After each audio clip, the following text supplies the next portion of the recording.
You've probably met someone like this.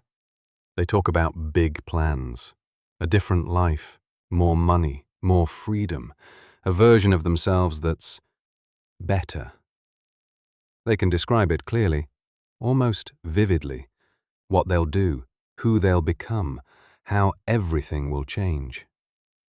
And the strange part is that they believe it, completely, but if you watch closely, nothing actually changes. Days pass, weeks pass, sometimes years, and they're still in the same place, same routine, same habits, same conversations. At first it looks like laziness, lack of discipline, lack of effort, but psychology suggests something more unsettling.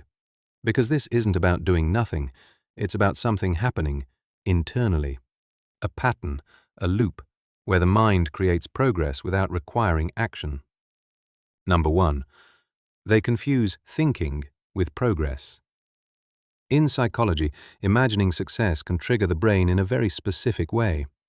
When you visualize your goals, your future, your achievements, your ideal life, your brain doesn't fully distinguish between imagination and reality.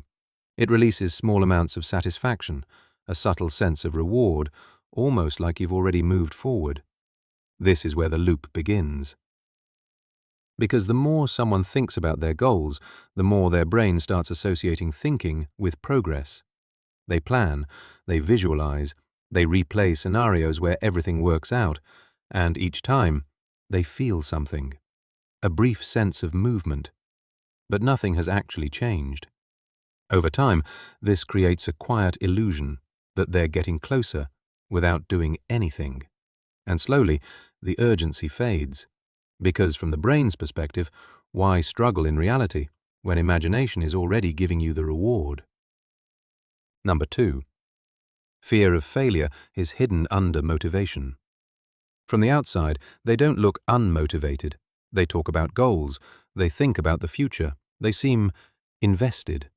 They'll explain their plans in detail, what they want to build, where they see themselves. But underneath that motivation, there's something else. Fear, not of effort, but of outcome. Because the moment they try, the dream is tested, and failure does something permanent. It turns possibility into proof. Proof that things might not work. Proof that they might not be as capable as they believe. Proof that the version of themselves they imagine might not exist. So instead of risking that outcome, they stay where it's safe, in preparation, in planning, in almost starting, where nothing is confirmed, nothing is lost.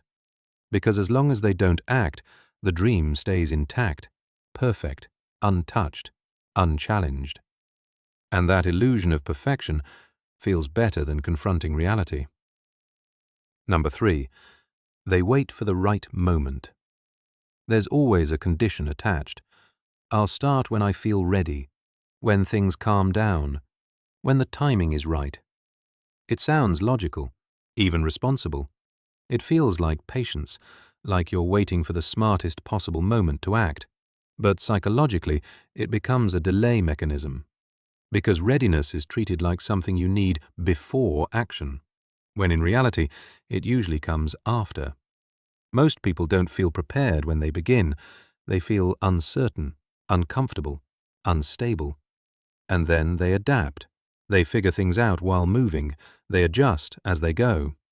But if someone is waiting to feel fully ready first, they stay in a loop, adjusting plans, reconsidering steps, pushing the start point forward again and again, until starting feels like something distant, something abstract, and over time, the right moment becomes less of a point in time and more of an excuse that never expires. Number 4. Overthinking creates mental exhaustion. Their mind is constantly active, running through possibilities, predicting outcomes, analyzing every step before it happens. They don't just think once, they think repeatedly, revisiting the same idea from different angles. They imagine best-case scenarios and worst-case ones. They prepare for conversations that haven't happened yet. They anticipate problems that may never exist. And while this feels productive, it comes at a cost. Because thinking uses energy, real mental energy. The same kind required to actually act. Focus gets used, decisions get pre-made, attention gets stretched across too many possibilities, so by the time they reach the point where action is possible, they already feel tired, drained, like they've done something, like they've already gone through the effort. But they haven't. They've only simulated it. And simulation creates a strange effect. The brain registers effort without producing results. It confuses preparation with execution, effort with outcome.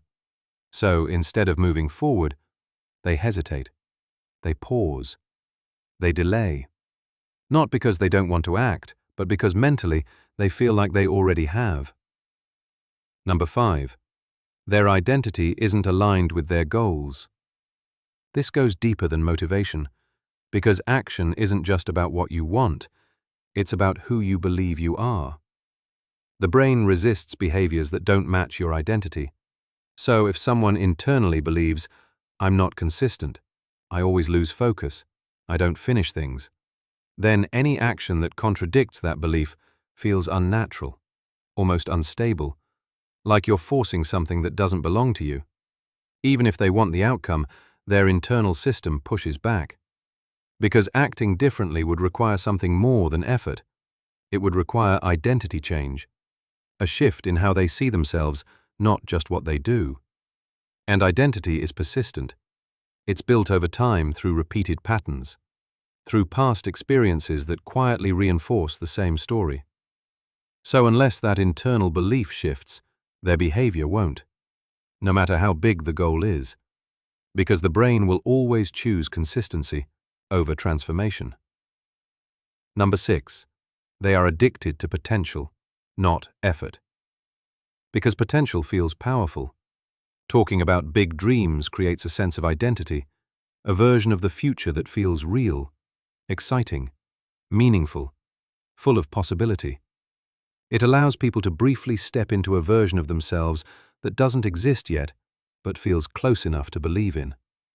And that feeling is addictive, because it gives you the emotional reward without the physical effort, a sense of progress without risk, a sense of achievement without exposure. But real progress is different. It's repetitive, slow, often uncomfortable.